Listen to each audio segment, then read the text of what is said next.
Hi Aquarius, welcome to your January 2018 astrology forecast. Thank you for joining me. This is for Aquarius Moon, Aquarius Rising and Aquarius Sun sign. So I apologise for these videos being a little bit late. Next month will be on time. We've just had a lot going on. Anyway, let's get into what's going on this month. So this is a really watery month. We had this grand trine in between Scorpio, Cancer and Pisces with Neptune. There was the full moon there, which was a super moon on the 2nd, and that's what we started this year off with. And we had Jupiter there up in Scorpio. And so there's a lot of emotional energy, there's a lot of water energy, and that theme continues with the full moon in your 7th house of partnerships at the end of the month. And it's also a blue moon because it's our 2nd full moon in 1 month, and that's a rare thing. So you can see that the theme here is relationships, it's emotional, and a lot of us will be working through emotional things, releasing a lot of things on an emotional level. And for you it surrounds your spirituality, and that will reflect also in your relationships, but it's also around money and finances and career and work. So much action is taking place for you in the 12th house, and the 12th house is a very hidden house. The 12th house is the house of it's a house of the psyche. It's the house of those things that are more ethereal and harder to reach, that are intangible. It's a house of letting go and releasing. It's also known as the house of hidden enemies and things like that, but I tend to see it more as the house of God. That house which is almost very hard to define, and that part of human beings that just is connected to source, and yet it's so hard to pinpoint. So you've got a lot going on here, which tells me that you are changing in very profound ways.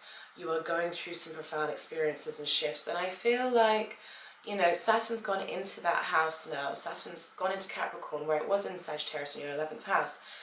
So there's a certain restructuring that's going on here. There's a new foundation, spiritual foundation, that you're being asked to build upon, and this might have come out of the back of some very tough experiences, perhaps to do with relationships, groups you belong to, friendships coming to a close, or maybe realizing you couldn't find your fulfillment outside of yourself and that you had to look within. So now you're being asked to restructure your inner self, your spiritual self, and there's a lot of attention there. Pluto is there in that 12th house, as it has been for a long time, transforming you on a spiritual level, on a conscious level, on a very deep and profound level. So I like this for you. It's a quieter start to the year for you, but this is great because what's going on with you behind the scenes will eventually lead to a deeper understanding of self, where then, you know, we're going to get later into the month, and the sun will go into your sign, Venus will be in your sign, Mercury will be in your sign, and you should be feeling a little more sure after having had some time of reflection of who you are, where you stand, and how you want to project yourself. So for you, this is really positive, but it's, like I said, it's a bit quieter than it is for some of us. On the 11th, we have Mercury going into Capricorn. So Mercury will go into that 12th house of yours, and your thinking becomes quite deep, and you might find yourself not being as communicative as you can be, and just wanting to take time to yourself to ponder certain things, to reflect on certain things, and your intuition will be heightened at the moment. It will be at an all-time high.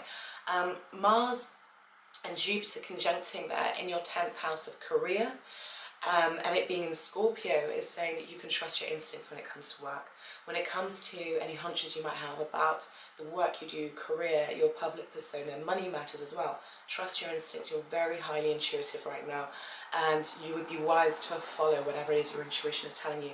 You might find, you know, with Mercury going to that 12th house along with all those other planets, that your dreams are really, really vivid, that there are certain spontaneous emotional healings and epiphanies and just messages that come to you from other realms. So take this time to just regenerate and get in touch with that psychic part of yourself. I really like this energy. It's very gentle, it's very soft, and as I talk to you I can find that I'm almost channeling it with my voice, which is bizarre, but I do that sometimes.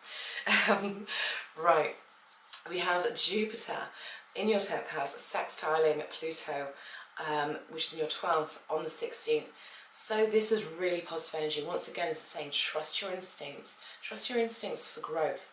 If there are things you want to change, if you want a change of career, if you want a change the way you do things, work-wise, if you want, even if you don't know exactly what it is, but you know you want to be able to support yourself in a way that you can work from home perhaps, or you can be your own boss, or you can earn more money and do less. Trust your instincts. Jupiter will be bringing opportunities here, career-wise, and it's bringing expansion, but it's saying to trust your gut. And Pluto, sextile in Jupiter, is really good energy for this, slightly transformative, very intuitive.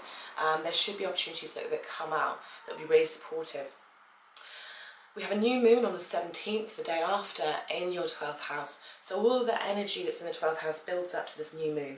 And this is a fresh start on a psychic, emotional level. This is a fresh start. It's a regeneration. It's almost as if the soul is having a clear out. And what better time of year to do that than at the beginning of the year, you know, the start of a new year. So it's almost as if the soul is having a bit of a clear out. And you are perhaps letting go of something, you know, and it could center around addictions, and that doesn't have to be physical addictions. It could be addictions to certain relationships, it could be an addiction to a certain person in your life, or an addiction to a certain way of thinking. There's opportunity now for strength and a new start to come in here, and especially because that full moon was in your 6th house. That full moon at the beginning of the month was in your 6th house in Cancer, and that's about, you know, the body. It's about physical health, it's about the day-to-day, but it's on that 6th to 12th house axis. So this can be to do with release, you know, and so you're being followed up. This is followed up by this new moon on the 17th in your 12th house, which is basically saying there's fresh energy here. There's fresh energy for you to start afresh, and whether that's with a new way of thinking, that's a new way that you speak to yourself internally, whether that's letting go of something. You know, new moon, full moons are more about culminations, but new moons are opportunities to impart affirmations. And so I think this would be a particularly powerful time for you to think about what it is you want for the course of this year, and affirm it. Take a moment 24 hours after the new moon, when it's actually visible. And then think about it, write it down, make an affirmation, and really just connect with it, even if it's for a minute or two, and just send that energy out there, because you've got a lot of psychic energy going on at the moment, and this would be a really nice process and a nice way to honour this energy. So on the 18th, Venus moves from the 12th house, where you've been maybe feeling a little bit more private about love. You've been feeling a little bit reflective about your relationships, about love. Like I said, maybe not as communicative. Maybe love affairs or opportunities for love have come up, and there's been somewhat of a hidden tone about them, in a sense that maybe they weren't very public. Maybe you're keeping your love life to yourself. Maybe you're seeing somebody who, you know, if people knew about it, they'd frown, you know. So Venus has been in that hidden place. Now she moves into your sign on the 18th, which brings the love, the charm, the romance to you, and the attraction to you. So this is that time of year when, you know, you're starting to physically just draw people in magnetically, and the sun follows that on the 20th. So then, happy birthday, Aquarius.